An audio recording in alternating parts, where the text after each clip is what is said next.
Baik, puji Tuhan, saya ucapkan salam semuanya.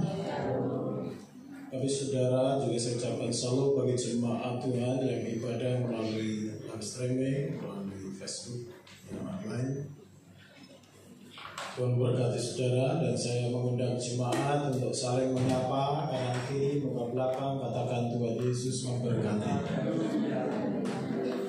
Dengan kasih yang tulus ya, saudara sudah selama 1 minggu tidak berjumpa mungkin atau 2 minggu, dan kita bersyukur kepada Tuhan. Tuhan pelihara setiap kita semua dalam keadaan sehat. Amin. Karena kesehatan juga merupakan berkat Tuhan bagi setiap kita. Dengan Bapak Ibu Saudara sehat, jasmani, rohani, jiwa, tubuh, saudara boleh hidup berbahagia ya. Saudara boleh melayani Tuhan, saudara boleh bekerja ya dalam kehidupan sehari-hari, merawat anak, memelihara anak-anak, mengasuh mereka, dan juga saudara boleh berjuang, bersekolah karena sehat. Kalau tidak sehat, saudara tidak bisa berbuat apa-apa. Dan juga kesehatan mental saudara juga dipelihara oleh Tuhan. Saudara, di masa-masa yang sulit seperti ini banyak orang yang disorder mentality. Jadi yang secara mental banyak yang terganggu. Ya, tidak bisa tidur, tidak bisa bercengkrama dengan saudara-saudaranya. Ya, tegang, ya, takut, khawatir. Banyak ya efek krisis yang terjadi di dalam kehidupan kita selama 2 tahun terakhir, membawa efek dampak dalam segala segi kehidupan. Dan saya percaya anak-anak Tuhan yang kuat imannya, yang selalu mendekat kepada Tuhan, saudara tidak pernah mengalami gangguan mental. Saudara akan tidur nyenyak. Amin. Dan bisa senyum. Ya, jangan-jangan saudara 1 minggu sudah nggak senyum. Ya, saudara harus bersukacita setiap hari. Amin. Lihat anak-anaknya betul-betul ya, rasakan ya. Saudara, hari-hari ini hari-hari yang penuh kesulitan, dan saya akan menyampaikan khotbah firman Tuhan seri daripada mengenal kehendak Tuhan. Dan minggu yang lalu saudara, kita sudah belajar bahwa Tuhan sudah melepaskan kita dari dunia yang jahat. Pesan firman Tuhan ditulis dalam pada Jumat hari ini melalui saudara menerima Yesus sebagai Tuhan dan Juru Selamat pribadi. Saudara akan dilepaskan dari dunia yang jahat ini. Sekalipun kita masih ada di dunia, sekalipun saudara masih ada di dunia, tetapi perlu Bapak Ibu Saudara ketahui bahwa kita di dunia hanya sementara. Presiden Jokowi, ya kalau tidak salah hari Senin besok akan camping, camp di IKN, ya ibu kota ya Nusantara yang rencanakan dibangun di Kaltim, camping selama beberapa hari bersama menteri-menterinya, saudara bersama gubernur. Jadi hanya sementara, nanti akan kembali. Hidup kita hanya camping di dunia ini, hanya sementara. Yang mengerti kata-kata kami. Kalau saya menggunakan kacamata firman Tuhan, ada banyak kacamata dunia ini. Kalau saudara menggunakan kacamata gelap, dunia menjadi gelap. Ketika saudara menggunakan kacamata terang, dunia menjadi terang. Tergantung saudara menggunakan kacamata. Ketika saudara berenang, saudara ada warna kuning, ada warna biru, warna cerah. Atau ada orang yang pakai ribbon di dalam, maka air itu menjadi. Saudara, dalam hidup ini saudara menggunakan kacamata apa? Apakah Alkitab saudara memandang dunia ini? Saya menggunakan Alkitab dalam melihat penderitaan ini, hidup ini, dan saya selalu mengajar jemaat untuk selalu menggunakan firman Tuhan melihat dunia. Karena kalau tidak, saudara, banyak orang terjadi disorder mentality, gangguan mental, ketakutan, kekhawatiran. Karena mereka lost hope, kehilangan pengharapan. Karena mentality tidak didasarkan kepada fondasi yang kuat, yaitu firman yang kekal. Hanya didasarkan kepada keadaan yang berubah-ubah dan sifatnya situasional. Oleh sebab itu, saudara-saudara Tuhan, saya mengundang dan mengajak jemaat untuk terus-menerus, jangan kendor, untuk terus-menerus belajar firman Tuhan.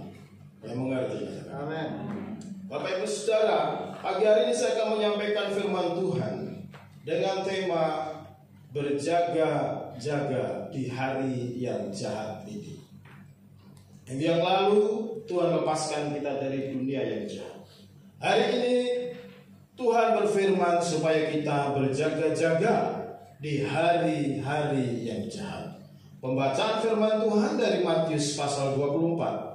Kita baca ayat 3 sampai ayat yang ke-14. Saya akan menjelaskan juga dari penjelasan surat-surat, beberapa surat Paulus untuk menyoroti tentang keadaan pentingnya umat Tuhan ya berjaga-jaga. Mari kita baca bersama-sama dari ayat 3 sampai ayat yang ke-14. Pengajaran Tuhan Yesus tentang akhir zaman, permulaan penderitaan. Ayat 3, 1-3. Ketika Yesus duduk di atas bukit Zaitun, datanglah murid-muridnya kepadanya untuk bercakap-cakap sendirian dengan dia. Kata mereka, katakanlah kepada kami, bila manakah itu akan terjadi dan apakah tanda kedatanganmu dan tanda kesudahan dunia? Jawab Yesus kepada mereka, waspadalah supaya jangan ada orang yang menyesatkan kamu. Sebab datang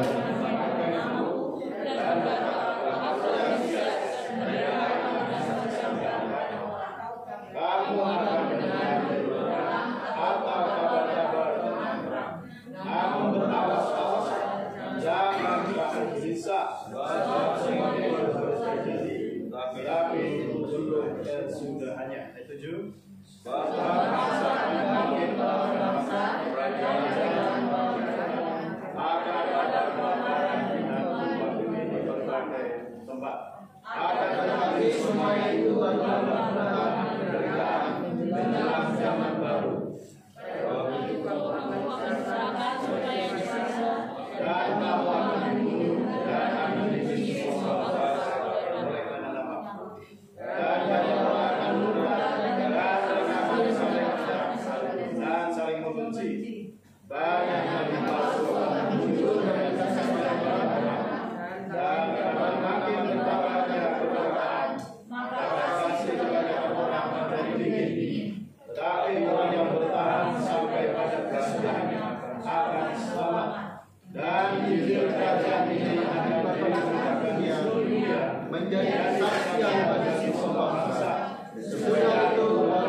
Bapak Ibu Saudara kasih dalam Tuhan, pembacaan firman Tuhan adalah khotbah Yesus tentang akhir zaman.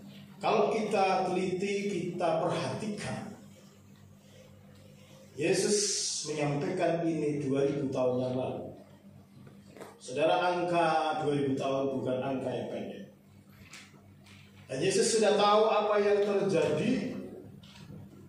Yesus menuliskan apa yang akan terjadi dengan dunia ini. Itu yang saya maksud dengan kacamata. Jadi Bapak Ibu Saudara, kita harus punya yang namanya sudut pandang dalam kehidupan ini, yaitu berdasarkan firman Tuhan. Secara singkat pada dasarnya ditulis bahwa dunia ini pada akhirnya akan mengalami kehancuran. Dunia ini akan lenyap dan Tuhan akan menggantikan bumi yang baru, dunia yang baru, di mana Tuhan Yesus sendiri yang akan memerintah. Bapak Ibu Saudara Tuhan, dikatakan firman Allah akan kekal untuk selama-lamanya. Berjaga-jaga pada hari-hari yang jahat ini. Kata berjaga memiliki makna yaitu bangun, bangkit, sadar. Kata berjaga mengandung makna proteksi atau melindungi, antisipasi. Maka ada yang tidur, ada yang tetap bangun. Saudara salam Tuhan, ada penjaga, ada yang dijaga. Orang tua ditetapkan Tuhan menjadi penjaga bagi anak-anaknya. Karena anak dia belum mengerti bahaya dalam kehidupannya. Anak pada dasarnya masih lemah. Dia tidak tahu, pengetahuannya masih sangat sedikit. Dia tidak tahu apa yang akan dipegang pisau itu sangat berbahaya bagi dirinya. Dia bahkan bisa masukkan ke mulutnya pisau yang tajam atau silet. Cairan air yang warnanya sama seperti air aqua, padahal itu adalah minyak tanah. Tidak bisa mengendus, membedakan ini air yang sehat atau ini bau minyak tanah. Orang tua punya tanggung jawab. Jadi berbicara berjaga sangat penting ketika Tuhan Yesus berkata supaya kita berjaga-jaga ketika Tuhan Yesus menyampaikan firman Tuhan di dalam khotbah akhir zaman, supaya kamu berjaga-jaga sebab kamu tidak tahu kapan Tuhanmu akan datang. Dalam Matius 24 ayat 42. Kurang lebih 2 minggu yang lalu Bapak Saudara, kami di rumah karena ingin membangun ekonomi rumah tangga Rai yang lebih kuat, sehingga kami bukan hanya beternak, berkebun, tetapi juga membangun kolam ikan. Karena luas tempat kami di belakang, saudara, kurang lebih 500 meter persegi. Sudah beberapa tahun yang lalu kami juga memiliki kolam ikan dengan terpal, tetapi akhirnya kita ganti dengan bangunan yang permanen. Tetapi Bapak Ibu Saudara, kita sudah melalui tukang sudah membangun 2 kolam ikan. Tetapi apa yang terjadi kurang lebih 2 minggu yang lalu ketika teman kami datang, yaitu saudara Pak Ian sekeluarga, setelah kita berbincang-bincang kemudian melihat belakang, tiba-tiba dikejutkan karena Manase atau siapa saya lupa, Manase saudara, dia menyampaikan, "Papi, ini kolam ikan sudah jebol." Jadi saudara, kolam ikan itu penuh dengan ikan, kurang lebih 1000 ekor lele. Temboknya roboh, saudara-saudara Tuhan, dan ikannya itu semua ya, terlempar keluar bersama air. Sebagian temboknya roboh dan sebagian tetap berdiri. Kita semua terkejut, saya kaget. Saudara Tuhan, dan dari 1100 kurang lebih yang tersisa cuma 700-an, bilang 300-an lebih kerugian dan harus membangun tembok itu. Mengapa saudara Tuhan? Ternyata bahwa bangunan itu dibangun dengan satu sisi itu mengambil sisinya dari tembok yang punya rumah, yang sebenarnya bangunannya itu sudah tidak kokoh, tidak kuat. Saya tidak melihat, tidak mengarahkan. Saya hanya melihat satu kolam yang juga menempel tembok rumah, dan saya bilang kepada Pak tukang, tolong Pak, ini jangan nempel tembok, tetapi harus dibikin tembok sendiri, bangunan sendiri. Saudara, kerugian terjadi. Temboknya hancur dan kami harus membangun ulang. Akhirnya saudara-saudara Tuhan, sampai hari ini belum jadi. Mungkin butuh waktu 3 hari. Sehingga saudara, setiap malam anak-anak mengambil inisiatif untuk berjaga tidur di kandang ayam. Di belakang itu ada kandang ayam dari bambu yang belum ditempati ayam, dan mereka berdua gantian untuk tidur di situ, yaitu Jupet, Diktus, gantian mereka ya, minta kopi, minta snack, saudara. Jadi malam-malam mereka berjaga. Mengapa? Karena mereka khawatir situ ada ratusan, hampir 800-an ekor ayam lebih. Sudah selalu Tuhan. Dan suatu saat ketika hari sudah mereka berjaga, Jupet tergopoh-gopoh. Dia melaporkan, tapi dari malam itu ada orang yang loncat masuk ke situ dan mencuri ayam-ayam kita. Saya kejar jam 12 malam sampai saya jatuh, Pak. Jadi dia ngejar pencurinya itu, dia loncat lari sampai saya jatuh, bengkak. Istri saya, apa benar itu ceritanya juga?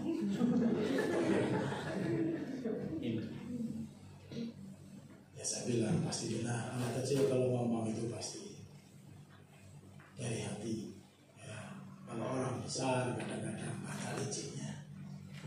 Ya, kalau sudah banyak masalah, liga-ligu. Kalau anak kecil itu pasti. Ya. Jadi kemarin ada anak kecil yang namanya Alfonso, anak kita yang paling kecil, tidak tahu hari ini datang ke sekolah minggu, saudara. Dia lihat ke belakang, dia lihat ayam, senang sekali, masuk kandang ayam, pegangin kandang ayam itu, saudara, sampai dia jatuh di dalam kerangkeng ambak. Dia tanya, itu kok ada kasur-kasur di situ, Pak? Itu rumahnya siapa? Itu rumah penjaga kakak Jupet dan kakak Diktus. Oh, rumahnya seperti itu. Ya, karena untuk menjaga di banyak ayam-ayam supaya jangan dicuri. Bapak Ibu Saudara salam Tuhan, rumah tangga bisa roboh, bisnis saudara bisa roboh, masa depan saudara bisa roboh, bahkan tidak punya masa depan kalau kita salah perhitungan, kalau kita tidak berjaga-jaga. Tuhan Yesus di sini menyampaikan tentang pentingnya berjaga-jaga. Keyakinan iman Kristen salah satunya, Bapak Ibu Saudara, bukan hanya Yesus datang untuk menebus, mati di kayu salib untuk menyelamatkan manusia. Tetapi salah satu keyakinan iman Kristen adalah bahwa Yesus akan datang kembali yang kedua kali dalam kemuliaannya. Yang percaya katakan amin. Ini salah satu pengakuan iman yang ditulis di dalam Alkitab, bahwa Tuhan Yesus akan datang kembali menjemput gerejanya yang setia kepadanya. Bapak Ibu Saudara salam Tuhan, berbicara tentang akhir zaman, saudara salam Tuhan, banyak sekali ayat-ayat ditulis. Kitab Daniel pasal 12 ayat 1 bahwa tanda-tanda kedatangan Tuhan yang kedua kali, bahwa dunia akan mengalami kesukaran yang belum pernah terjadi sejak dunia ini ada. Kesulitan, kesesakan yang disebut sebagai time of trouble. Di dalam 1 Tesalonika 5 ayat 4, Paulus menulis tentang hari yang sangat gelap. Minggu yang lalu saya menyampaikan tentang jam kiamat, yaitu 10 detik sebelum jam 12 malam. Ada tim ilmuwan seluruh dunia yang mengawasi kejadian global saat ini di dunia ini, saudara. Sejak COVID, dan itu sudah dilakukan sejak tahun 1947. Setelah peristiwa Hiroshima Nagasaki, saudara, di bom nuklir. Dunia ini bisa mengalami kehancuran karena manusia. Makanya saudara ilmuwan hari ini mengawasi kejadian apa yang terjadi, bukan hanya COVID-19 yang menimbulkan krisis yang hebat, tetapi juga perang Rusia menginvasi Ukraina. Itu saudara salam Tuhan, seperti api yang berkobar, saudara. Kebakaran yang hebat di sana, saudara. Dan saudara, itu bisa merembet ke benua Eropa. Karena Ukraina itu adalah salah satu negara Eropa. Dan bisa terjadi kebakaran yang hebat di mana-mana, bisa merembet ke seluruh dunia. Dan ini yang ditakutkan oleh ilmuwan. Bapak Ibu saudara salam Tuhan, ini yang dikhawatirkan. Kalau Tuhan tidak lepas, kalau Tuhan itu lepas tangan, tidak kontrol.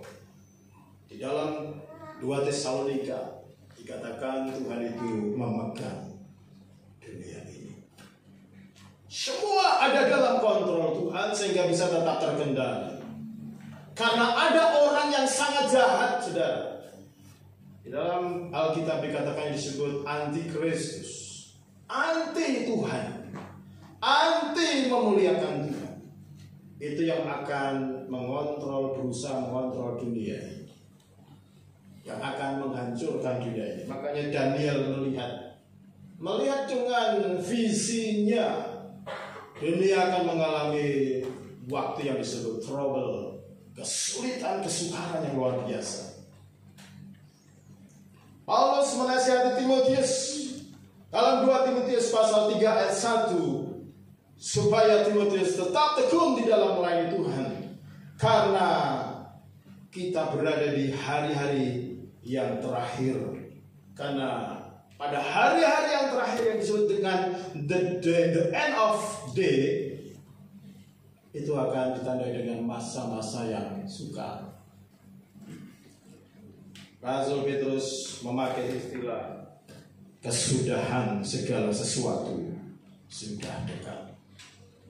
Bapak Ibu saudara kasih dalam Tuhan, ketika saya mengikuti berita global sampai hari kemarin, dan saya percaya beberapa saudara juga mengikutinya, maka salah satu pernyataan daripada para ahli saudara bahwa efek daripada perang antara Rusia dan Ukraina ini akan memicu kenaikan harga pangan global dan mengancam kelaparan dunia. Bapak Ibu saudara, salah satu tanda kedatangan Tuhan yang kedua kali bukan hanya perang. Saudara akan mendengar perang-perang, negara melawan negara, tetapi juga kelaparan akan terjadi di mana-mana. Mengapa saudara membawa efek Rusia dan Ukraina? Karena saudara, bahwa dua negara ini penghasil gandum yang terbesar di seluruh dunia. Orang makan roti di negara Eropa, Amerika, sebagian Asia, Turki, saudara. Mereka mengimpor dari kedua negara ini, saudara, gas minyak, energi, saudara-saudara Tuhan. Bahkan dua negara ini disebut sebagai keranjang roti Eropa. Sangat bergantung. Jadi kurang lebih 29% pasar dunia dari dua negara ini, saudara. Makanannya bergantung kepada dua negara ini. Beras, katakanlah kalau kita. Mereka gandum. Artinya kalau kedua negara ini perang, krisis terjadi. Dan saudara tahu, minggu yang lalu juga saya sampaikan, Rusia ini dihukum oleh negara-negara barat karena nyerang Ukraina. Mereka tidak mau perang nuklir, saudara. Mereka tidak mau menutup langit Ukraina. Karena begitu NATO Amerika itu melarang untuk tidak boleh ada pesawat terbang dari luar di atas menjadi larangan, maka itu tanda bahwa mereka melawan Rusia. Dan itu saudara, mereka takut, tidak mau terlibat perang secara langsung. Mereka menjaga betul-betul, tidak mau terjadi perang secara fisik menghadapi Rusia. Kenapa? Karena Rusia itu negara yang punya nuklir. Jumlahnya ribuan, saudara. Ribuan. 2 nuklir saja bisa menghancurkan 2 kota besar, Nagasaki dan Hiroshima. Jadi saudara selamat Tuhan. Jadi yang mereka lakukan apa Bapak Ibu Saudara? Yaitu yang mereka lakukan, mereka perang dagang, menyerang ekonominya, mengembargo, tidak mau mengimpor, ekspor ke negara Rusia. Semua barang-barang Rusia juga ditolak untuk masuk ke Eropa dan ke Amerika. Ikan, vodka, semua barang-barang permata, emas, minyak, saudara, segala macam, saudara, supaya dimiskinkan itu. Karena itu mereka takut dipakai untuk perang, membunuh banyak orang. Bukan. Saudara, kesusahan terjadi di sana negara itu. Makanya saudara Islam Tuhan, kita harus mendoakan supaya negara itu segera aman. Amin, saudara. Karena membawa efek. Dan Islam Tuhan, bukan hanya itu. Negara itu, saudara, kalau saudara tahu, kita di sini ada McD, ada produk-produk Amerika, semua mereka keluar, tidak mau buka. Ditutup semua usahanya, saudara.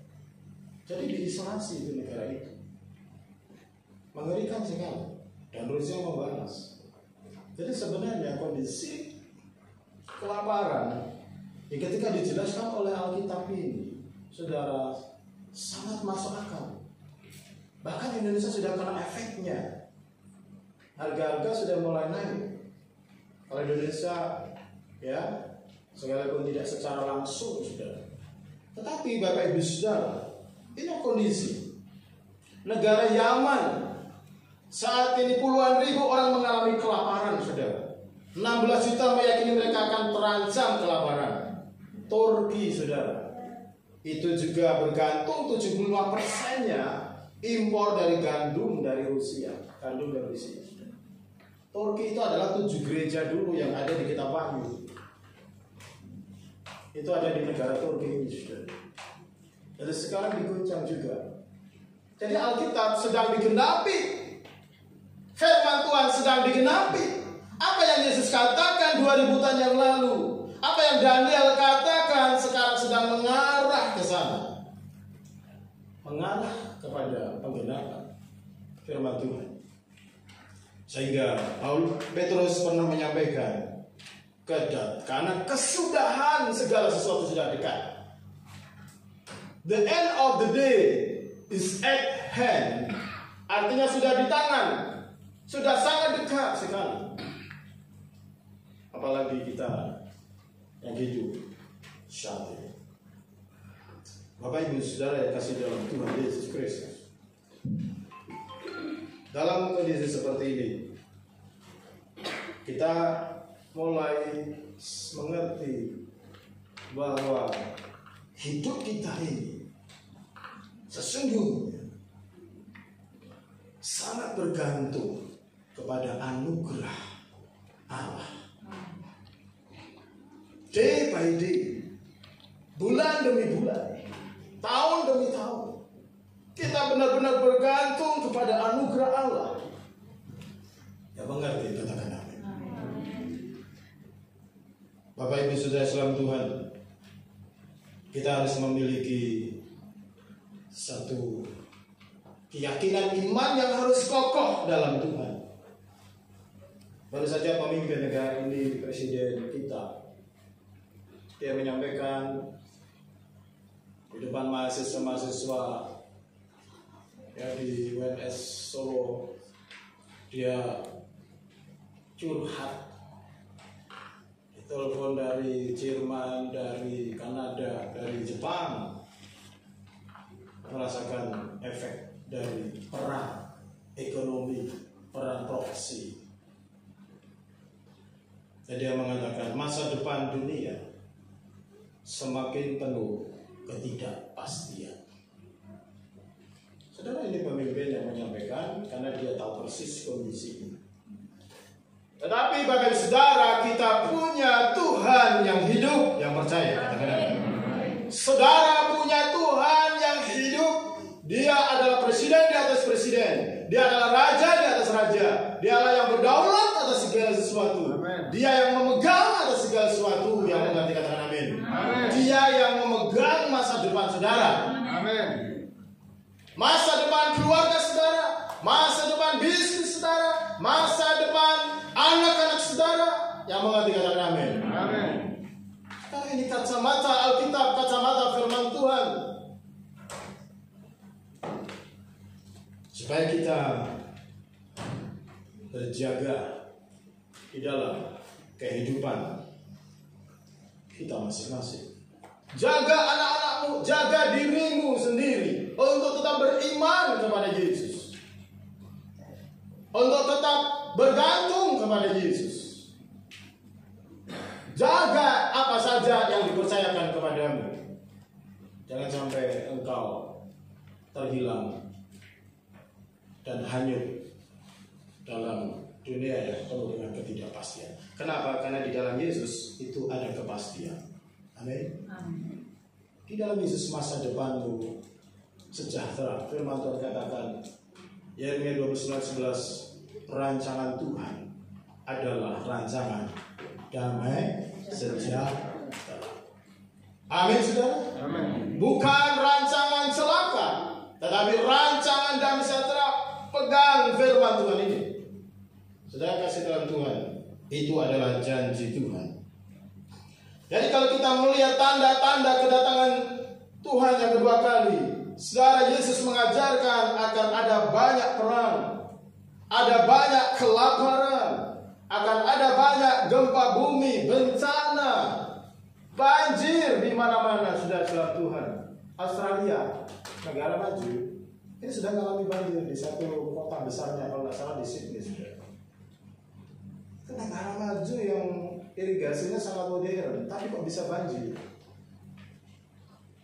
Saudara Tuhan, kalau Jakarta sudah biasa, ya. Tetapi negara-negara maju mengalami bencana karena iklim. Kemudian, saudara, tanda kedatangan Tuhan yaitu kejahatan yang semakin meningkat. Saudara, kalau lihat TV, saudara akan melihat model banyak sekali kejahatan yang semakin luar biasa. Anak-anak remaja sudah merampok, sudah menodong, saudara. Kemarin masuk di Metro TV, saudara, seorang ibu hamil dijambret di, saudara, di rampok. Anak-anak SMA, anak-anak SMP, saudara. Saya melihat sangat memprihatinkan sekali. Karena memang kalau orang itu kumpul-kumpul, ya itu bahaya. Kalau kumpul-kumpul, orang itu tidak punya dasar kebenaran. Otaknya jadi jahat, rencananya jadi jahat. Karena perutnya lapar. Bukan hanya perutnya yang lapar, karena mereka punya HP, tidak punya pulsa. Sekarang kan kebutuhan pulsa itu seperti makan. Bahkan lebih baik tidak makan daripada tidak punya pulsa. Betul atau betul? Ya. Jadi menjadi jahat dia, saudara Tuhan. Saudara masuk TV. Sekarang kejahatan penipuan online. Ya, orang yang bagi-bagi duit, memamerkan kekayaannya, ngumpulin uang masyarakat secara online, dijanjikan untung, profit yang besar, kaya mendadak. Hari-hari seperti ini orang ingin cepat banyak duit, dia ingin cepat-cepat, instan, sehingga ketipu, saudara. Menurut penelitian dari perbankan, saudara, orang Indonesia yang ketipu itu kerugiannya sampai menyentuh 152 triliun. Itu ngeri sekali. Dan yang sudah bunuh diri itu juga tercatat. Tidak kuat itu bisa crazy, hancur karena ketipu online. Bapak Ibu Saudara, ini sekarang banyak urusan polisi, pamer-pamer. Ternyata dia menjanjikan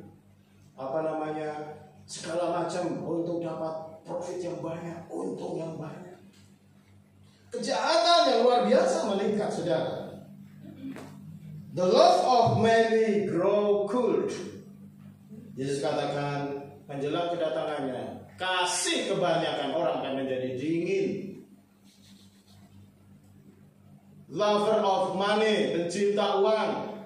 Lover of themselves, pecinta dirinya sendiri. Tidak cinta Tuhan, tidak cinta saudara, dingin. Kasihnya dingin. Tidak ada perasaan kasih lagi. Tidak bisa menyentuh lagi. Ini yang terjadi menjelang kedatangan Tuhan. Maka firman Tuhan saat ini sedang digenapi. Yang jahat akan semakin jahat, yang benar akan semakin benar. Saudara, kita harus berjaga. Saudara harus berjaga atas diri saudara sendiri, supaya jangan ketipu dan jangan menipu. Amin. Jaga hidupmu, jaga keluargamu, jaga segala yang Tuhan percayakan kepadamu. Hari-hari yang jahat harus hati-hati.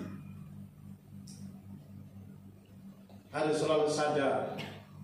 Saudara, firman Tuhan memberikan kepada kita nasihat bagaimana cara berjaga-jaga. Yang pertama, saudara Tuhan, saya akan menyampaikan 3. Aspek yang pertama adalah memelihara iman. Katakan memelihara iman.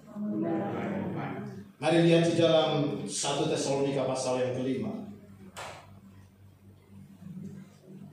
1 Tesalonika pasal yang ke-5. Mari kita akan baca bersama-sama ayat yang ke-23. Ya, kita baca bersama-sama.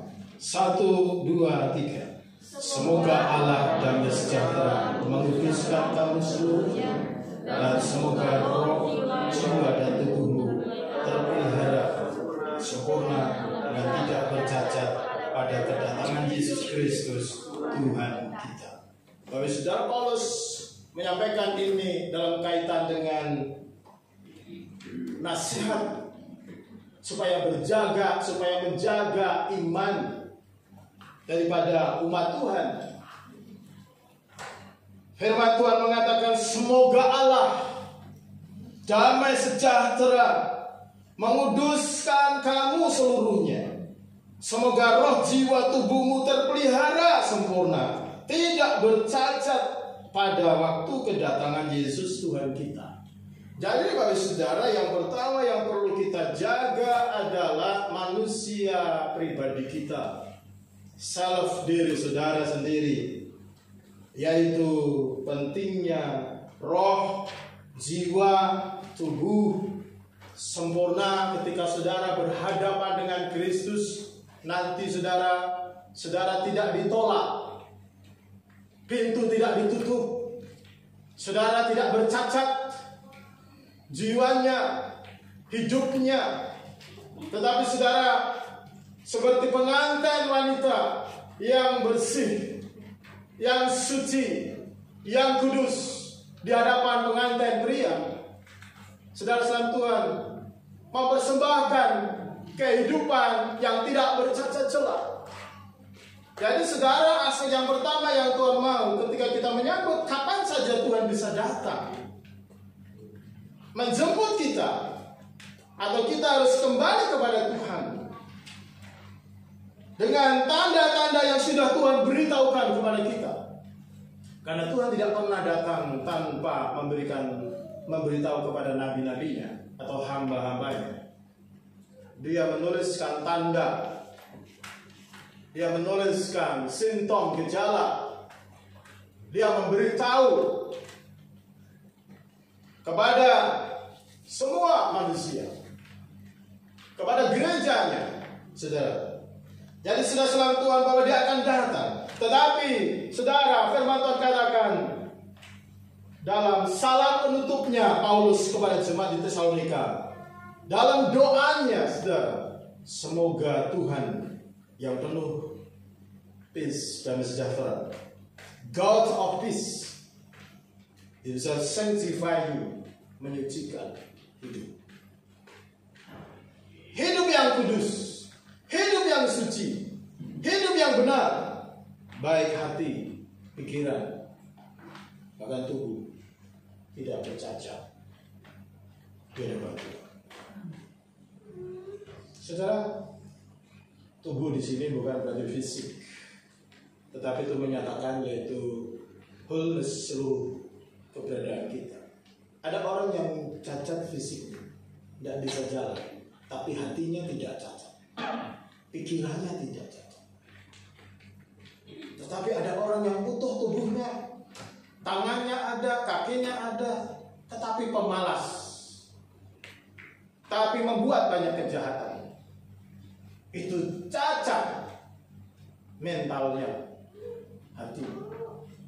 Tetapi selalu merancangkan kejahatan, tetapi selalu licik. Dia tidak peduli dengan penderitaan orang lain. Yang penting aku sukses, untung, duitku banyak. Menginjak orang lain, menindas orang lain, melakukan hal yang jahat kepada orang lain. Saudara-saudara Tuhan, yang penting aku senang. Saudara, itu adalah cacat secara mental. Tuhan mau kita mempersembahkan hidup kita, yaitu supaya kita tidak bercacat, terpelihara sempurna pada waktu kedatangan Yesus yang kedua kali. Yang mengerti kata-kata amin. Hidup menyenangkan Tuhan, hidup benar di hadapan Tuhan. Mazmur pasal 30 ayat 8. Saudara, kalau saudara baca, kita lihat ya, Mazmur pasal yang ke-30. Seorang penulis Mazmur ini menyatakan, Tuhan, oleh karena Engkau berkenan, Engkau telah menempatkan aku di atas gunung yang kokoh. Jadi saudara, orang yang berkenan di hadapan Tuhan, dia akan berdiri kokoh, tidak malu berhadapan dengan Tuhan. Dia tidak takut. Hidupnya juga tetap kokoh, kuat, saudara. Karena dia hidupnya berkenan, menyenangkan Tuhan. Sekarang Paulus memberi nasihat bagaimana supaya hidup kita itu selalu imannya terpelihara, saudara-saudara Tuhan. Paulus memberi nasihat dalam ayat sebelumnya supaya jangan membalas jahat dengan jahat. Jangan berbuat jahat. Bersukacita senantiasa di dalam Tuhan. Tetap berdoa, mengucap syukur dalam segala hal. Jangan padamkan roh. Jangan padamkan roh, saudara. Yang mengerti katakan. Jangan padamkan Roh Kudus dalam hidup saudara. Tapi biarlah Roh Kudus itu mengobarkan kita di dalam ibadah, dalam kasih, dalam pelayanan, di dalam segala hal, dan senantiasa bersuka cita dalam keadaan apapun. dan senantiasa mengucap syukur di dalam segala hal. Dalam situasi apapun, saudara, belajar mengucap syukur. Amin. Saudara kesayangan Tuhan, saudara bisa dalam situasi seperti ini mengucap syukur kepada Tuhan. Kalau saudara bisa, iman saudara berarti kuat. Karena hari-hari seperti ini orang susah untuk bersyukur, untuk memuji, untuk menyanyi, untuk berterima kasih kepada Tuhan. Tetapi Paulus memberi nasihat saudara supaya kita mengucap syukur dalam segala hal. Itu yang dikehendaki oleh Tuhan dalam hidup kita. Amin. Tuhan Yesus akan datang, ya itu pasti. Tetapi saudara, apakah kita siap? Apakah saudara sudah siap? Saudara lagi main HP, saudara lagi hidup secara hawa nafsu dunia, saudara tidak siap. Saudara masih hidup secara duniawi, masih pukul istri, masih tampar suami. Ada nggak yang istri bisa tampar suami? Ada. Saudara selamat Tuhan. Karena kasihnya menjadi dingin, cinta erosnya sudah habis. Dulu waktu pacaran, tai kambing rasa coklat. Saudara selamat Tuhan. Tetapi setelah lama menikah, tai kambing ya tai kambing. Bapak ibu saudara kasih dalam Tuhan, itu eros itu bisa habis. Makanya kalau orang tidak cinta Tuhan, dia cintanya kepada istri dan suami dan anaknya, itu bisa habis. Apalagi dalam situasi sekarang, banyak orang yang frustasi. Tapi saya berdoa jemaat di sini tidak ada yang kasihnya dingin. Amen. Semuanya kasihnya hangat. Amin. Amin. Karena mengalami kasih Tuhan. Amin. Amin. Setiap hari saudara puji sembah Tuhan, bersyukur, maka kasih Tuhan itu menghangatkan di ruang doa saudara, di ruang tempat tidur saudara, di ruang keluarga saudara, di ruang pekerjaan saudara. Saudara tidak stres, saudara tidak depresi, saudara tidak marah-marah. Coba saudara ini, kalau Hendra ini tidak dipenuhi dengan hadirat Tuhan, penuh kemuliaan, nanti sapi-sapinya juga bisa dipukul, bahaya ya. Tapi saudara, kalau hatinya penuh dengan kasih Tuhan, sapi pun, binatang pun dia bertumbuh sehat. Anak juga saudara, kalau dia tidak merasakan kasih dari orang tuanya stres, depresi, anak itu juga ikut panas. Ikut tidak merasakan damai. Makanya saudara, firman Tuhan katakan, semoga Allah damai sejahtera. Katakan damai sejahtera. Damai sejahtera. Jadi memelihara iman ini sangat penting supaya damai sejahtera kita ini selalu penuh tiap hari. Amin. Itu tidak bisa dibeli di toko damai sejahtera, saudara. Sekalipun tokonya namanya toko damai sejahtera, saudara, saya membeli damai sejahtera, ini orang sinting, tidak akan bisa. Bisa saudara makan makanan enak. Sekarang ini banyak kuliner. Tapi saja muncul, ada kuliner di Jogja, di soto Beringharjo, namanya. Ini soto yang paling disenangi Bunda Ndari, soto Bu Pujo atau siapa. Itu masuk di internet, di ini saudara, dipamerkan, dipromosikan. Tetapi itu saudara tidak memberi damai sejahtera. Damai sejahtera hanya ketika saya dan saudara hidup berkenan memuliakan Tuhan dan menyenangkan Tuhan. Yang mengerti kata-kata. Amin. Saudara, jadi aspek pertama yang perlu dijaga itu adalah spiritualitas kita. Amin. Spiritualitas saudara, kerohanian saudara. Anak-anak harus dipastikan dia bisa berdoa kepada Tuhan. Saudara, memang anak ini harus saya itu penjaga, saudara.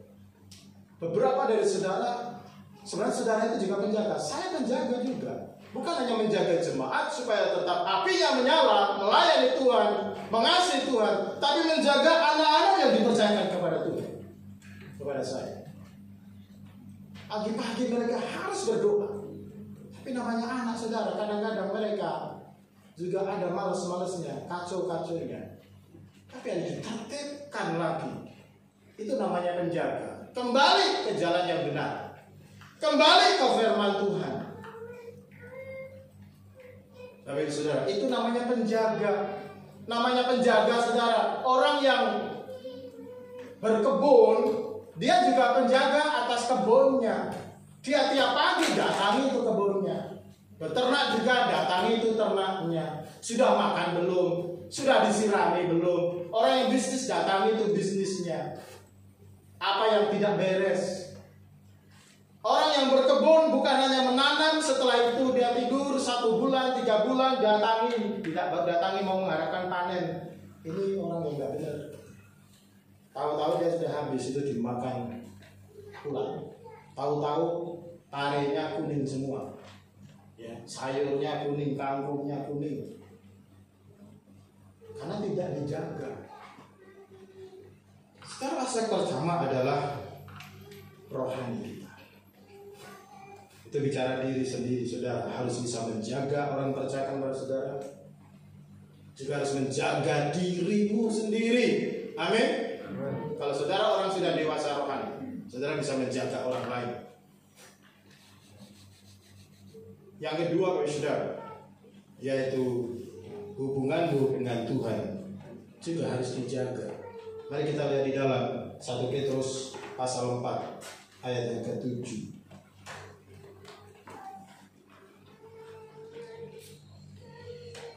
Kita baca bersama-sama 1 Petrus pasal 4 ayat yang ke-7. Ya, kita akan baca bersama-sama.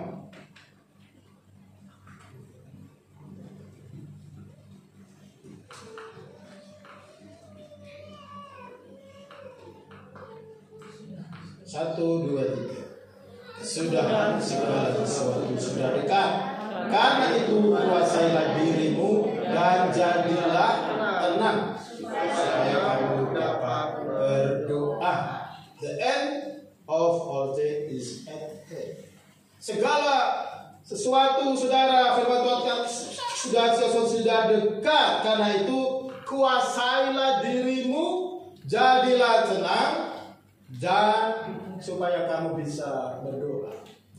Kalau dalam bahasa Inggris King James Version dikatakan watchful in prayer. Jadi kita berjaga dalam doa. Paulus mengatakan di dalam Tesalonika tadi, tidak berhenti-henti berdoa. Saudara, ini berbicara tentang hubunganmu dengan Tuhan. Harus dijaga. Kondisi spiritualmu juga dijaga, tetapi relasi kita dengan Tuhan harus dijaga supaya hangat, supaya intim, supaya tetap dekat. Karena manusia cenderungnya menjauh dari Tuhan karena kesibukan, karena masalah, karena pergumulan hidup, karena penyelewengan, karena dosa-dosa, dan banyak hal-hal yang lain, karena krisis-krisis. Saudara, sehingga tidak tenang. Banyak orang yang mengalami disorder mentality, tidak bisa tenang, tidak bisa duduk dengan diam, tidak bisa berpikir dengan jernih, tidak bisa memikirkan perkara-perkara rohani karena tidak tenang, karena khawatir, karena takut. Makanya firman Tuhan katakan di hari-hari terakhir kita tidak bisa menafikan, saudara. Setiap hari beritanya kan. Saya katakan kepada anak-anak, kalian hidup sekarang lebih susah daripada saya waktu kecil. Sekolah saja susah. Sekolah tidak boleh datang ke sekolah. Sekolahnya di rumah. Jadi saudara, bahaya makin buru-buru. Karena apa, saudara? Sekarang ini sekolahnya lewat online. Kalau anak SD aja online, SMP online, saudara. SMA online. Kalau mahasiswa tidak apa-apa. Kalau S2 nggak apa-apa, saudara, karena dia sudah mengerti cara belajar. Tapi kalau masih SMP, itu banyak sekali godaan TikTok, Facebook, film, dan sebagainya. Nanti dosennya, gurunya lagi ngajar, dia lagi lihat yang lain TikTok, kan nggak kelihatan. Nggak kelihatan, saudara. Susah sekarang ini. Jadi sudah selalu nanti ditanya siapa wakil presiden Indonesia. Presiden Indonesia tahu, wakil presiden Indonesia SMP saja nggak tahu. Coba ditanya, siapa wakil presiden Indonesia? Ada yang menjawab Yusuf Kala. Itu tahun yang lalu, beberapa tahun lalu. Ya ini, Ibu Green cerita, tanya hari Sabtu kemarin, anak asuh saudara, udah SMP ditanya siapa presiden Indonesia, wakil presidennya, nggak tahu. Nanti siapa bapak rohani yang ada di RAI juga nggak tahu. Padahal gampang sekali. Siapa saudara? Kalau saudara berdoa tiap hari bilang apa? Setelah berdoa, amin. Ya, itu namanya wakil presiden. Amin. Itu wakil. Saudara kenapa? Dia lebih hafal bintang film Korea mungkin. TikTok itu sekarang ini saudara. Nah, Bapak Ibu Saudara salam Tuhan. Jadi kita ini saudara apalagi berdoa. Kalau orang anak tidak taat sama orang tua, sama Tuhan kira-kira yang tidak kelihatan tak Anda? Susah. Sama orang tuanya yang kelihatan aja tidak taat. Apalagi sama Tuhan yang tidak kelihatan. Tuhan tidak kelihatan, bisa ditipu, bisa dimain-mainkan. Yang kelihatan. Makanya saudara kalau anak itu sudah jahat sama orang tua aja tidak menghormati, apalagi sama Tuhan. Kalau dia ke gereja itu hanya cuma nyenang-nyenangkan orang tua karena takut sama orang tua, tapi tidak takut sama Tuhan. Makanya saudara orang tua sekarang kita itu memelihara diri kita, menjaga iman kita, tapi juga menjaga hubungan kita dengan Tuhan supaya baik, saudara. Supaya kita bisa memberi contoh, memberi teladan, mengajarkan pentingnya anak-anak ini, saudara, punya hubungan yang baik dengan Tuhan. Makanya kita katakan segala sesuatu kesudahannya sudah sangat dekat. Jadi saudara, doa dihubungkan dengan kedatangan Tuhan yang kedua kali. Bagaimana dengan dari saudara di sini? Bagaimana dengan banyak anak muda di sini? Apakah saudara memang mengenal Tuhan secara pribadi dan mau berdoa dari dasar hati karena saudara membutuhkan Tuhan setiap hari? Saudara, saya berdoa dalam jemaat saudara punya waktu saat itu. Tuhan Yesus bilang berjaga 1 jam supaya kamu jangan jatuh dalam pencobaan. Amin. Doa membuat saudara tidak jatuh dalam pencobaan. Semakin saudara banyak berdoa, saudara menghadirkan kuasa Allah dalam hidup saudara, maka iblis tidak punya celah untuk menjatuhkan hidup saudara. Tidak punya celah untuk membangkrutkan hidup saudara. Tidak punya cara untuk melemahkan hidup saudara. Karena ketika saudara bisa berdoa, maka kuasa Tuhan, berkat Allah, sukacita, damai sejahtera Allah berlimpah-limpah dalam hidup saudara. Yang percaya katakan amin. Tapi ketika saudara tidak berdoa, malas berdoa, doa hanya hafalan, saudara hanya berdoa ala kadarnya, saudara akan menjauh daripada Tuhan. Hari-hari yang semakin sulit. Saudara, banyak orang pusing kepala, pemimpin dunia pusing kepala. Saudara salam Tuhan, apakah Amerika tidak pusing ketika dia mengembargo Rusia, saudara? Itu harga barang di Amerika itu naik, inflasi. Eropa juga naik, jadi berkorban mereka itu. Tapi kalau tidak, saudara, itu juga mereka yang melakukan itu tujuannya untuk menekan strategi, saudara. Tapi kita tidak tahu sampai kapan. Tapi saudara, mari kita banyak berdoa. Amin, saudara. Berdoa untuk keluarga, berdoa untuk orang tua, berdoa untuk anak-anak, berdoa untuk diri sendiri, berdoa untuk bangsa, bahkan situasi dunia ini. Yang mau katakan. Yang terakhir saudara, yang pertama tentang salah berjaga atas diri sendiri, hubungan dengan Tuhan. Yang ketiga, pikirkan eksternal saudara, itu keluar, yaitu beritakan Injil, kabar baik. Saudara kembali ke pasal 24 Matius tadi ayat yang ke-14. Saudara, apa yang Yesus katakan menjelang kedatangannya yang kedua kali? Ayat 14 kita baca bersama-sama. 1, 2, 3. Dan Injil kerajaan ini akan diberitakan di seluruh dunia, menjadi kesaksian bagi semua bangsa. Sesudah itu barulah tiba kesudahannya. Amin, saudara. Injil kabar baik itu adalah cara Tuhan menyelamatkan manusia dari penderitaannya, dari kesulitan, dari dosa.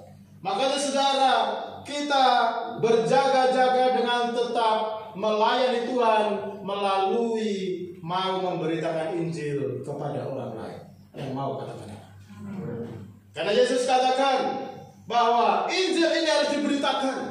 Jadi saudara, gereja harus memberitakan Injil. Saudara harus memberitakan kabar baik kepada orang lain. Jangan kita sampai tidak melayani Tuhan. Jangan sampai saudara hanya mementingkan dirinya sendiri. Kita harus menjadi orang Kristen yang juga memikirkan eksternal, luar diri kita. Kita harus balance, tapi saudara, seimbang. Jaga diri saudara, jaga hubungan dengan Tuhan, tapi juga jaga untuk tetap melayani Tuhan. Amin.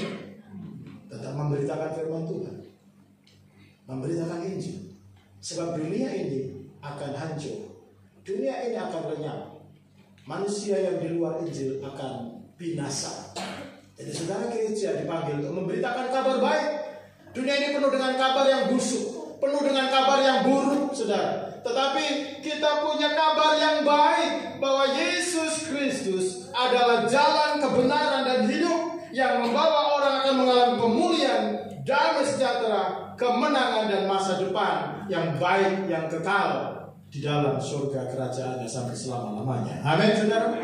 Jadi saudara, ini kacamata firman Tuhan.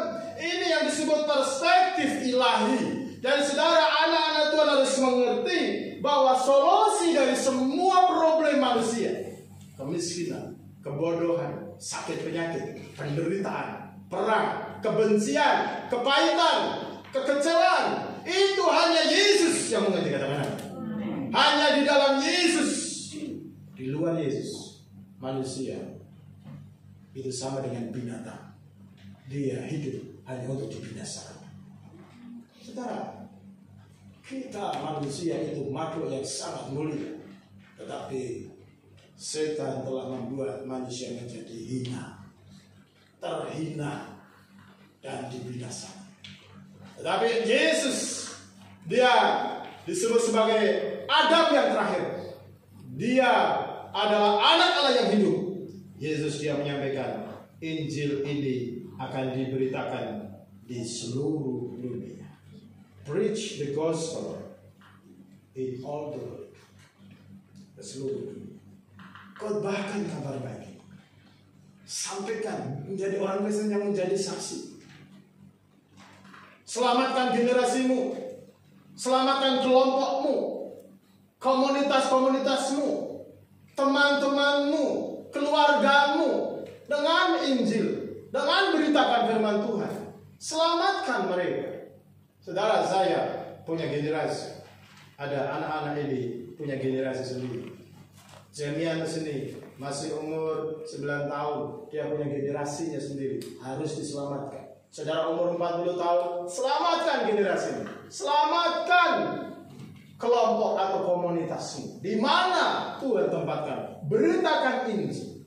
Saudara, ini kita harus punya mindset Kristus, pikiran Kristus, yaitu juga berpikir secara eksternal, keluar. Jangan hanya self diri sendiri, jangan hanya untuk hidup untuk dirinya sendiri. Hidup ini terlalu berharga kalau hanya hidup untuk dirinya sendiri. Hidup ini begitu Tuhan Yesus rela mati untuk saya, saudara yang mengerti kata nama. Karena Tuhan sangat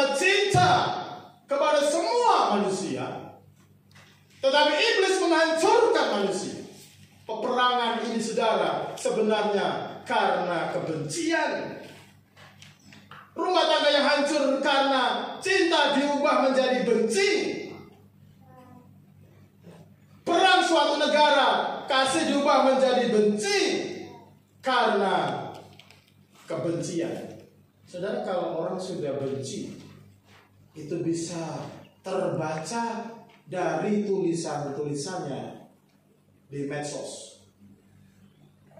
Kalau orang sedang pahit, bisa terbaca dari tulisan-tulisannya di Facebook. Juga dari tindakan-tindakannya, juga dari hubungan-hubungannya. Maka hanya Yesus yang bisa menyembuhkan, memulihkan melalui Injil itu, saudara. Jadi Yesuslah yang bisa menyembuhkan kebencian itu menjadi cinta dan kasih. Dunia ini, saudara, sudah menderita.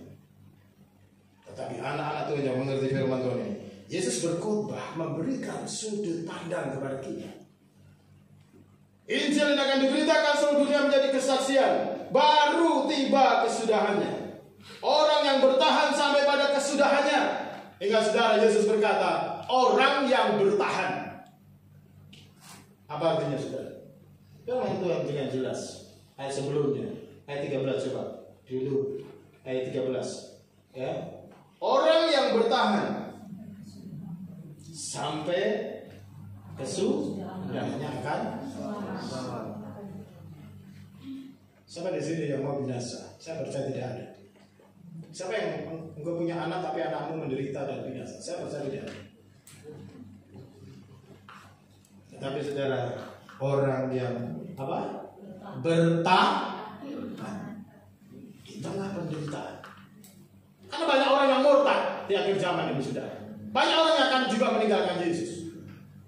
Orang yang tidak bertahan dalam penderitaan. Orang yang tidak kuat menghadapi kesusahan. Orang yang akhirnya dia lebih cinta dengan dunia dan materi. Dan saudara, yang menyelamatkan diri sendiri. Materi dan uang tidak menyelamatkan, saudara. Banyak orang yang masuk penjara hari-hari ini karena banyak uang. Dan menderita. Dan membunuh. Dan dibunuh. Saudara, kasus banyak sekali, saudara. Bintang film di Thailand, ya, meninggal. Ada yang mati bunuh diri. Saudara, artis di Indonesia.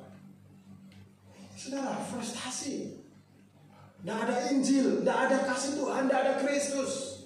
Tapi saya percaya jemaat di sini, saudara mau bukan hanya percaya Injil, tetapi juga saudara mau memberitakan Injil. Amin. Mari saudara kita menjadi gereja yang bangkit. Amin, saudara. Mari kita beritakan Yesus. Apa yang saudara yakini tentang Yesus? Itu yang saudara harus beritakan kepada orang lain. Yang mengerti kata-kata. Apa yang saudara rasakan? Itu yang saudara harus beritakan kepada orang lain. Karena barangkali itu adalah pertemuan terakhir dia dengan saudara.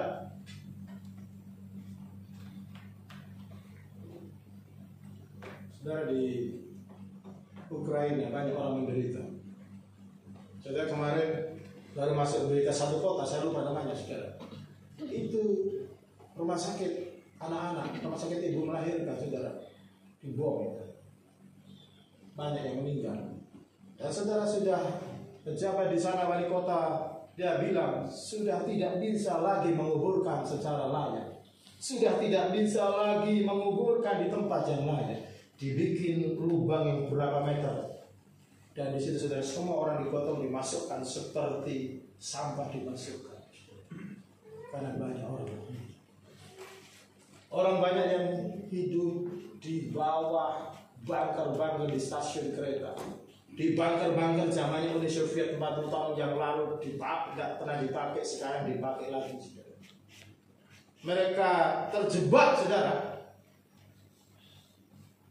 Yaitu dalam situasi tidak ada makanan, tidak ada air yang bersih, saudara. Mereka diserang dari sana sini dalam suhu minus 1 derajat Celcius.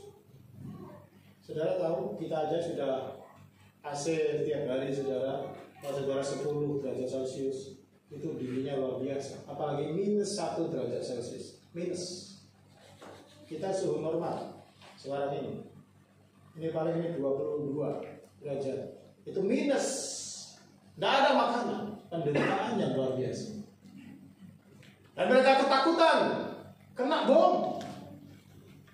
Bapak Ibu Saudara, seluruh dunia membutuhkan Injil, membutuhkan kabar baik. Amin. Karena hanya Yesuslah yang membuat hidup kita aman, nyaman, tenang, damai, sejahtera. Amin. Bapak Ibu Saudara. Jadi saudara berjaga-jaga di hari yang jahat. Yang pertama apa? Jaga dengan pelihara iman, menjaga dirinya sendiri, jaga damai sejahtera Tuhan. Yang kedua, jaga hubunganmu dengan Tuhan dengan tetap berdoa, bisa berdoa, terus menerus berdoa, bersafaat. Anak-anak yang saya asuh selalu tiap pagi mendoakan jemaat. Semua mereka sudah berdoa tiap pagi, mendoakan jemaat. Bukan hanya diri mereka sendiri. Saudara, mari kita saling doakan. Dan yang terakhir apa saudara? Tetap kita harus memberitakan Injil. Kabar baik itu yang kita punya, yang bisa menyelamatkan banyak orang. Kiranya Tuhan Yesus memberkati saudara. Mari semua bangkit berdiri dan biarlah kita terus menyala-nyala. Roh kita tetap menyala-nyala di dalam melayani Tuhan. Amin. Bapak Ibu Saudara, salam kanan kiri, ayo tetap berjaga-jaga dan tetap melayani Tuhan. Haleluya. Setelah kita akan nyanyikan satu pujian. Hidup ini adalah kesempatan. Katakan bersama saya mau berjaga-jaga. Hidup saya, hubungan saya dengan Tuhan, dan melayani Tuhan, memberitakan Injil. Haleluya. Mari kita akan nyanyikan pujian ini dan mari kita hayati. Biarlah hari-hari ini Tuhanlah yang menjaga saya dan saudara. Yang percaya katakan amin. Tuhan menjaga saudara, tapi kita juga menjaga diri kita sendiri. Haleluya. Mari kita sikap berdoa. Nanti sementara Singer dan juga Bel akan menyanyikan pujian ini, kita akan sikap berdoa. Haleluya. Haleluya Yesus. Hidup ini adalah kesempatan. Haleluya Tuhan Yesus. Hidup ini untuk fokus kepada Tuhan. Mari kita nyanyikan ini sebagai doa kita, sebagai ungkapan hati kita. Karena Tuhan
pemberian Tuhan, kesempatan. Kedatangan Tuhan yang semakin dekat membuat hidup kita harus senantiasa berjaga-jaga. Jangan sia-siakan waktu yang Tuhan beri. Mari kita bangun manusia roh, iman saudara. Mari banyak melayani Tuhan, melayani keluarga, melayani sesama, beritakan Injil, menjadi saksi. Jauh yang jahat, absen daripada hal-hal yang tidak benar. Hidup ini adalah kesempatan. Hidup ini untuk melayani Tuhan. Jangan sia-siakan waktu yang Tuhan beri. Hidup ini harus jadi berkat. Oh Tuhan, angkatlah hidupku selagi aku masih kuat. Bila saatnya nanti ku tak berdaya lagi, hidup ini sudah jadi berkat. Oh Tuhan, pakailah hidupku selagi aku masih kuat. Bila saatnya nanti ku tak berdaya lagi, hidup ini sudah jadi berkat. Bila saatnya nanti ku tak berdaya lagi, hidup ini sudah jadi berkat. Bapak Ibu sudah, mari kita hampiri Tuhan, mari kita berdoa. Berapa banyak di antara saudara yang rindu hidupmu menjadi berkat? Berapa banyak di antara saudara yang rindu hidupmu menjadi saksi-saksi Tuhan? Bahkan saudara terus dipakai Tuhan di tengah krisis ini, diberkati dan terus menjadi berkat. Saudara mengangkat tangan kepada Tuhan dan taruh tangan kiri di dada saudara. Mari kita akan berdoa kepada Tuhan. Bapa di surga, Engkau melihat setiap anak-anak Tuhan yang merindukan kehidupannya diubah, diperbaharui. Mungkin selama ini Tuhan mereka jauh daripada-Mu, hati mereka berpaling daripada-Mu. Hari ini hamba berdoa dalam nama Yesus, Tuhan, Engkau bercahaya dalam hati mereka melalui firman dan mengubah hidup mereka dan membakar hati mereka dengan Roh yang kudus, sehingga mereka berkobar-kobar melayani Tuhan, berkobar-kobar menjadi saksi, dan senantiasa di tengah-tengah krisis dunia ini. Tetapi kami tidak takut karena Tuhan beserta kami, Tuhan menyertai kami, Tuhan memberkati kehidupan mereka Tuhan, sehingga mereka terus jadi berkat. Kami percaya Tuhan, kami sedang di hari-hari menggenapi firman Tuhan, dan kami terus melihat dunia ini dari kacamata-Mu, yaitu dari firman Tuhan. Biarlah kami tetap bertahan dan terus bahkan menjadi saksi Tuhan. Keadaan apapun, baik atau tidak baik waktunya, kami terus menjadi saksi-saksi Tuhan, memberitakan kabar baik, melayani Tuhan, menyenangkan hati Tuhan, dan menjauhkan dari hal yang jahat di tengah dunia yang jahat ini. Terima kasih Tuhan, berkati mereka semua, kerjaan, usaha, berkati sekolah, studi. Biarlah mereka menjadi anak-anak yang dipakai Tuhan, orang-orang yang diberkati oleh Tuhan, penuh damai sejahtera, penuh sukacita. Damai sejahtera Allah yang melampaui segala akal selalu memerintah di dalam kehidupan mereka ya Tuhan. Karena kami percaya kuasa Roh-Mu yang kudus terus memimpin menaungi kami ya Tuhan. Sehingga setiap hari kami dapat bimbingan, tuntunan dari Roh Kudus dalam keadaan apapun, sehingga kami bisa menghibur orang yang menderita, kami bisa menolong orang yang susah, kami bisa menghibur orang yang susah. Tuhan, karena Tuhan ada pada setiap umat-Mu memenuhi kami. Terima kasih Tuhan. Firman Tuhan ini biar termaterai dalam hidup kami, sehingga kami boleh melihat dunia ini dengan optimis percaya seperti Tuhan Yesus melihat dunia ini. Kami mengucap syukur Bapa di dalam nama Tuhan Yesus Kristus. Mari saudara yang percaya, engkau diberkati Tuhan bersama, katakan amin. Silakan duduk. Tuhan Yesus memberkati.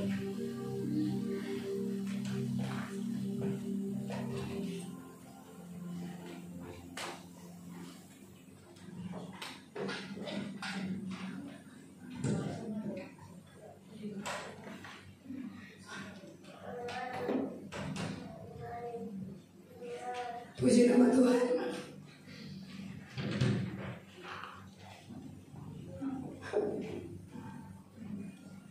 Ya, puji Tuhan, kita sudah diberkati dengan firman Tuhan, amin. Bapak Ibu dan saudara yang kasih dalam Tuhan, sebelum kita menerima doa berkat, pengumuman bisa dilihat seperti biasa. Tidak ada pengumuman yang baru. Yang diingatkan yang keluarga ya, CCS itu tanggal 15 di Rai Kaliajin. Jadi keluarga-keluarga bisa kumpul bersama-sama. Yang lainnya Bapak Ibu bisa membaca di warta seperti biasa. Saya kira itu saja, tidak ada pengumuman yang lain. Mari Bapak Ibu kita bangkit berdiri bersama-sama. Kita akan berdoa, bersyukur, mengakhiri ibadah kita pada pagi hari ini. Kita nyanyikan pujian, kiranya Tuhan memberkati kenangan.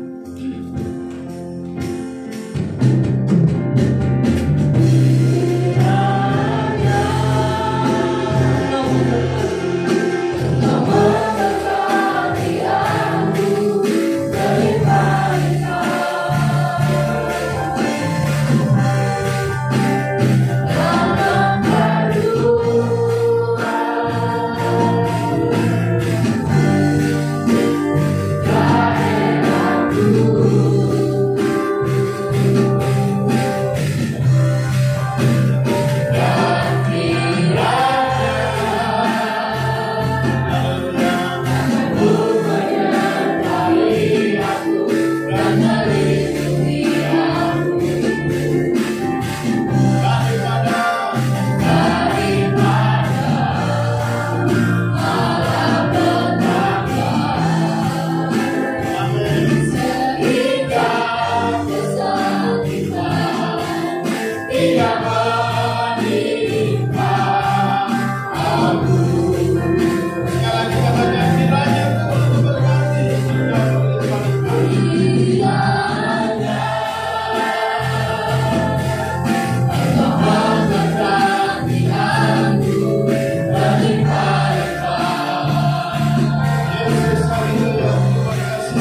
Bapak Saudara, sebelum kita pulang, kita akan menerima berkat dari surga.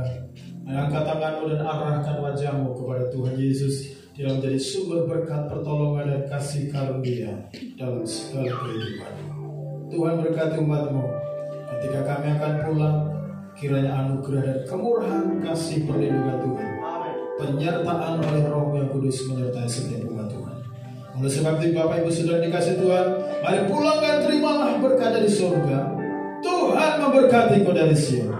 Tuhan menyinari kau dengan wajahnya dan memberikan kepadamu damai dan sejahtera. Diberkati dan dilindungi oleh Tuhan keluar masukmu. Diberkati dan dilindungi keluarga dan rumah tanggamu. Diberkati segala bisnis usahamu, studi kuliahmu, bahkan pelayanan-pelayanan dibuat berhasil. Sebagaimana Tuhan memberkati Abraham, Isa dan Israel, orang-orang yang beriman, kiranya berkat yang sama turun atas setiap saudara. Dan berkat turun dalam nama Bapa di surga, dalam nama Tuhan Yesus Kristus, dan di dalam nama Allah Roh Kudus. Mari Bapak Saudara yang percaya harus terima berkat bersama-sama, katakan amin. Mari kita satu dalam hadirat Tuhan.